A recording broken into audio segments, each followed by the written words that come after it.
Hello there. You may have noticed over the last few days our media has been a little bit tetchy, and there's a couple of reasons for this.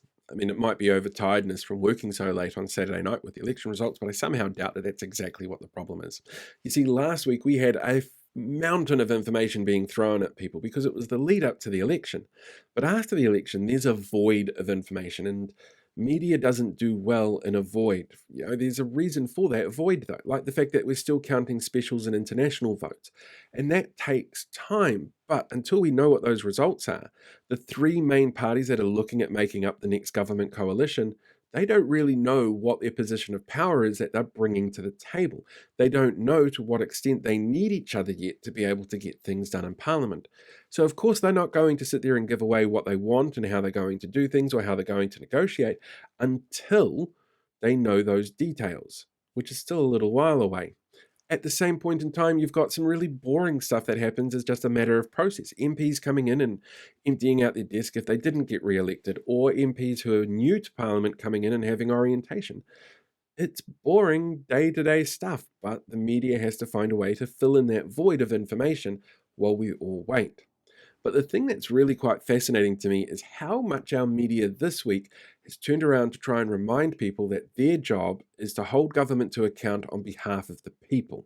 Because I've seen it on a couple of news outputs, and it's really quite fascinating. And they're not wrong that that's what media's role is supposed to be.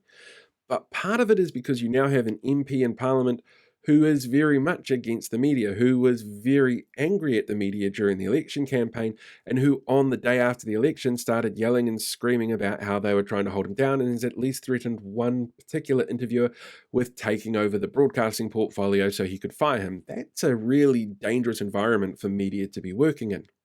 But the other problem that media has is that there's been a bit of a dent in their trust from the public over this last election. There are a number of examples where the media did not pick up or push hard enough against politicians and their claims.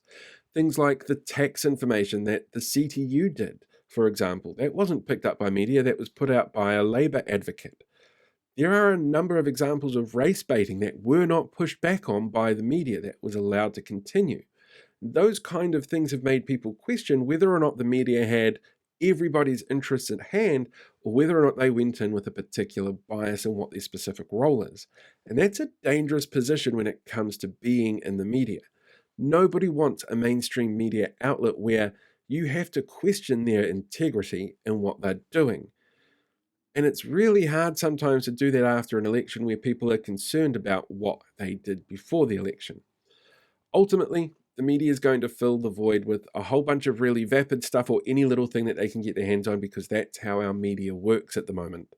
But maybe if we want to see a change in the way our mainstream media works going forward, we need to start letting them know exactly what it is we as an audience want to get from them. And that's actually a lot harder than it sounds.